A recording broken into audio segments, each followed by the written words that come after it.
for years, literally for 10 years, neighbors who had grown to depend on our little farmers market as a walkable weekly grocery store would see it go away with the advent of cold weather. And so for the first time last year, we brought our market indoors into this space. And this is the marketplace itself. We're a 7,000 square foot facility here on the east side of Lansing. We're a food innovation district in and of ourselves. We have a commercial kitchen inside that we'll get to see, a year-round farmers market, the Exchange, which is my program that connects about 60 different farmers from around the area with institutions and restaurants all over the metro Lansing area. Today we are in the Allen Marketplace, a multifunctional food resource center and food hub. For the past 20 years has been completely vacant. It was originally the neighborhood grocery store. In the 20s and 30s, this was the place where everyone in this neighborhood came to get produce and all of their food. So we were thrilled when we discovered that and realized that we were not only repurposing this old space to community use, but to its original food-related use. We've got our kitchen right in here.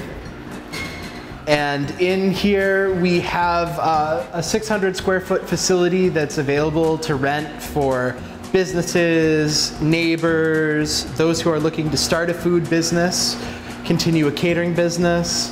We have a restaurant that just moved in. We like to consider ourselves a bit of an incubator for small businesses. Reds is a great example of that, but another one that Joan may have mentioned to you is Sleepwalker Spirits and Ale. And Sleepwalker is a startup of East Side neighbors here who have been homebrewing for about 20 years, and they've decided that they're going to scale up and they're going to start their first business. Tonight we're teaching a class just after this about basic culinary skills, and we're going to have everybody baking and making their own sourdough starters. Well, one of the things that we discovered early on is that there's a lot of hunger on Lansing's east side. We have a 25% poverty rate. Half of all families with children are headed by a single parent, often strapped, often on assistance. One of the things that we found when we started the farmers market 10 years ago was that we needed a place where folks would be able to use credit or debit cards or EBT machine to use their bridge cards to get food at the market. And we weren't sure what we were going to do when we moved inside, so this space was built out, and we're able to function as a bank during the Wednesday market. We're also able to function as a place to serve drinks out of during events, provide some information the rest of the time, and really has been an ingenious little room.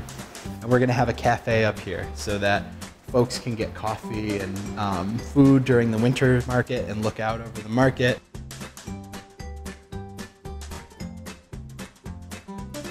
We were amazed at how the community really embraced this project.